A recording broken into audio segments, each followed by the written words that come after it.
Welcome friends. मैं आपके सामने गौरव मिगलानी। हम पढ़ रहे हैं 12th क्लास की अकाउंटेंसी।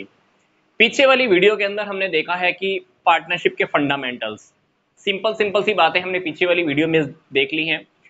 अगर आप ये वीडियो डायरेक्ट देख रहे हैं तो मैं आपसे रिक्वेस्ट करना चाहूंगा कि आप इससे पहले का फर्स्ट पार्ट जरूर देख लीजिए, क्योंकि उसके बाद ये वाला पार्ट समझना हमारे लिए और भी ईजी हो जाएगा। इस वीडियो में हमने देखना है कि लिमिटेड लाइबिलिटी पार्टनरशिप क्या होती है। सिंपल सी बात, पार्टनरशिप कभी कभी अनलिमिटेड भी होती है और लिमिटेड भी होती है। अनलिमिटेड पार्टनरशिप मतलब जिसमें पार्टनर्स की लाइबिलिटी अनलिमिटेड होती है। फॉर एग्जांपल, फर्म कल की डेट पर डूब जाती है या पैसा बहुत ज्यादा हमको देना है, तो पार्टनर्स की घर की प्रॉपर्टीज, पर्सनल प्रॉपर्टीज भी सेल करनी पड़े तो कर दी जाती हैं। बट लिमिटेड लाइबिलिटी पार्टनरशिप के अंदर ऐसा नहीं होता है। पार्टनर्स की लाइबिलिटी लिमिटेड होती है। जितना उन्होंने पैसा फर्म को देने के लिए बोला है, सिर्फ उतना ही पैसा देना होता है। लिमिटेड लाइबिलिटी पार्टनरशिप के अंदर अगर फर्म कल की डेट में डूब जाती है तो पर्सनल प्रॉपर्टीज पार्टनर की, उसके ऊपर कोई असर नहीं पड़ता। तो हम देख लेते हैं लिमिटेड लाइबिलिटी पार्टनरशिप है क्या। लिमिटेड लाइबिलिटी पार्टनरशिप, जिसको हम शॉर्टकट में बोलते हैं LLP, इसको एग्जिस्टेंस में लाया गया है 2008 में। तब वहां पर एक एक्ट पास हुआ था जिसको एक्ट का नाम दिया गया है limited liability partnership act. Limited liability partnership act 2008 वहां पे पास किया गया, तब ये एग्जिस्टेंस के अंदर आनी स्टार्ट हुई। तो इसकी डेफिनेशन क्या है? लिमिटेड लाइबिलिटी पार्टनरशिप का मतलब है कि एक ऐसी पार्टनरशिप जिसका फॉर्मेशन और रजिस्ट्रेशन हुआ है इस एक्ट के अंडर में। कौन से एक्ट के अंडर में? इस एक्ट के अंडर में। मतलब लिमिटेड लाइबिलिटी पार्टनरशिप वो पार्टनरशिप है जिसका फॉर्मेशन या रजिस्ट्रेशन हुआ है इस एक्ट के अंडर में। कौन सा एक्ट है ये? Limited liability partnership act 2008। मैं आपको एक बात बता देता हूं, इस लिमिटेड लाइबिलिटी पार्टनरशिप एक्ट 2008 के ऊपर इंडियन पार्टनरशिप एक्ट 1932 का कोई भी रूल एप्लीकेबल नहीं होता है, उसके ऊपर ये अप्लाई नहीं होती है। मतलब LLP के ऊपर जो हमने पीछे वाली वीडियो में देखा था, इंडियन पार्टनरशिप एक्ट 1932, वो अप्लाई नहीं होता है। अब हम बात करते हैं कि लिमिटेड लाइबिलिटी पार्टनरशिप की नेचर क्या होती है। पहली बात, आपको इसके पॉइंट से ही क्लियर हो रहा है। इसके नेचर की सबसे पहली खास बात, इसका फीचर जो मैं आपको बता रहा हूं। पहला फीचर क्या है?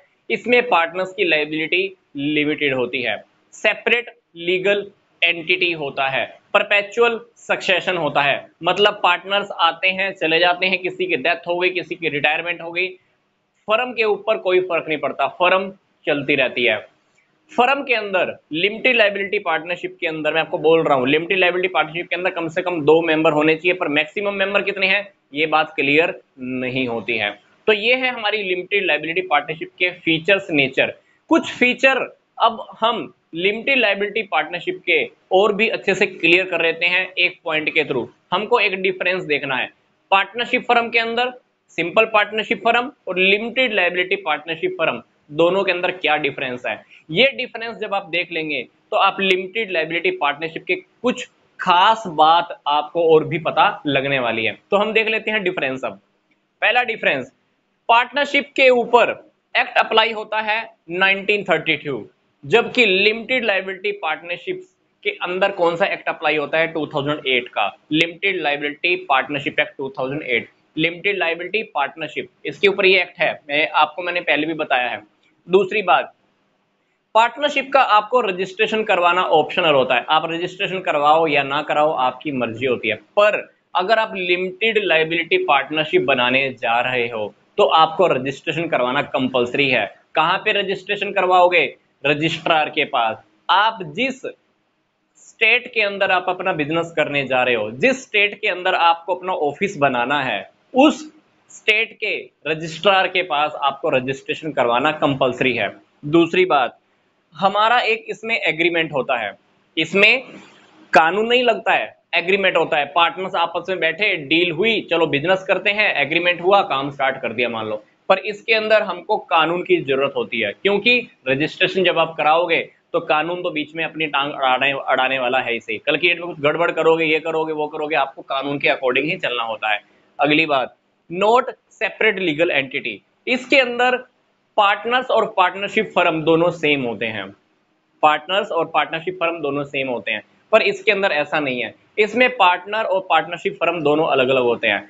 पार्टनर्स अगर पार्टनरशिप फर्म के अकॉर्डिंग, या पार्टनरशिप फर्म ये कह लीजिए कि अगर पार्टनरशिप फर्म अगर कोई एग्रीमेंट करती है, तो अगर किसी बाहर के पर्सन को केस करना है तो वो फर्म के ऊपर केस कर सकता है, ना पार्टनर्स के ऊपर। पार्टनर्स के ऊपर कोई केस नहीं कर सकता।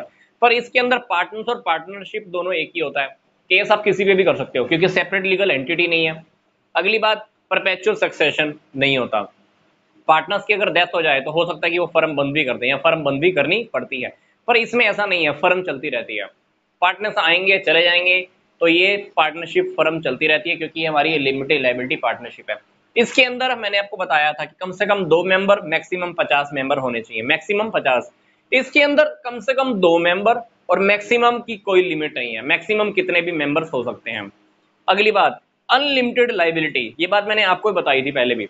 अनलिमिटेड लायबिलिटी का मतलब है कि मान लो कल की डेट में पार्टनरशिप फर्म ने पैसा देना है, तो हो सकता है कि पार्टनर्स की पर्सनल प्रॉपर्टी भी सेल करनी पड़ जाए, पर इसके अंदर ऐसा नहीं है, पार्टनर्स की प्रॉपर्टी सेल नहीं होती है क्योंकि इसके अंदर जो लायबिलिटीज होती हैं पार्टनर्स की वो लिमिटेड होती हैं। पार्टनर्स ने उतना ही पैसा देना है जितना उसने फर्म को देने के लिए बोला है, या जितनी उसकी लायबिलिटी बनती है सिर्फ उसी के लिए वो लायबल है, इसलिए इसको हम बोलते हैं लिमिटेड लायबिलिटी पार्टनरशिप। अगली बात, इसमें प्रॉपर्टी आप फर्म के नाम से नहीं खरीद रहे हो, पार्टनर्स के नेम से ही खरीदते हो, पर इसमें आपको प्रॉपर्टी जो खरीदनी होती है वो फर्म के नेम से आप खरीद सकते हो। क्यों खरीद सकते हो? क्योंकि फर्म को चलाने वाले पार्टनर्स के से रिलेशन अलग होता है, सेपरेट एंटिटी होती है, इसलिए आप फर्म के नाम से प्रॉपर्टी खरीद सकते हो। अगली बात, इसमें फर्म का जो कॉर्पोरेट बॉडी होता है आप उसको ऐसे पार्टनर की तरह यूज नहीं कर सकते, पर इसके अंदर हमने देखा है कि जो पार्टनरशिप फर्म होती है उसका पार्टनर्स के साथ अलग रिलेशन होता है, उसकी अलग खुद की एक एंटिटी होती है। तो आप उस लिमिटेड लायबिलिटी पार्टनरशिप के अंडर में अगर काम कर रहे हो तो फर्म को किसी कहीं और जगह पे आप पार्टनर की तरह भी बना सकते हो, वो पार्टनर की तरह काम कर सकती है, पर इसमें आप फर्म को पार्टनर की तरह यूज नहीं कर सकते हो। तो आई होप आपको लिमिटेड लायबिलिटी पार्टनरशिप और पार्टनरशिप के अंदर दोनों में डिफरेंस भी क्लियर हो गया होगा और इसके कुछ फीचर्स भी क्लियर हो गए होंगे। पहला फीचर, पहला नेचर, पहली बात देख लीजिए, ये वाला एक्ट लगता है, रजिस्ट्रेशन करवाना कंपलसरी है, कानून बीच में आएगा, सेपरेट लीगल एंटिटी होती है, परपेचुअल सक्सेशन होता है, बिजनेस चलता ही रहता है, पार्टनर्स आ रहे हैं जा रहे हैं कोई फर्क नहीं पड़ेगा, बिजनेस चलता ही रहेगा हमारा कंटिन्यू। कम से कम 2 मेंबर, मैक्सिमम की कोई लिमिट नहीं है, लिमिटेड लायबिलिटी होती है, फर्म के नेम से आप प्रॉपर्टी खरीद सकते हो और फर्म को आप कहीं पर पार्टनर की तरह भी बिजनेस कर सकते हो, फर्म कहीं पर भी पार्टनर बन के भी काम कर सकती है। तो ये वीडियो आई होप आपको समझ में भी आया होगा। पर ये वाला जो हमारा टॉपिक है लिमिटेड लायबिलिटी पार्टनरशिप का, ये आपका 12th क्लास की शायद ही कहीं पर आपको ये टॉपिक तंग करने वाला हो, पर फिर भी हमारी नॉलेज में टॉपिक होना बहुत जरूरी था क्योंकि हो सकता है कि एग्जाम में कभी आ जाए, पर किसी भी क्वेश्चन में अपने को इस टॉपिक की वजह से आई थिंक कोई प्रॉब्लम नहीं आने वाली है। तो मिलते हैं नेक्स्ट वीडियो में। नेक्स्ट वीडियो में हम देखेंगे पार्टनरशिप डीड क्या होती है, बहुत ही इंपॉर्टेंट टॉपिक है जो मोस्ट प्रोबेबली क्वेश्चन पेपर में आ भी जाता है। यहां तक का वीडियो देखने के लिए आपका धन्यवाद।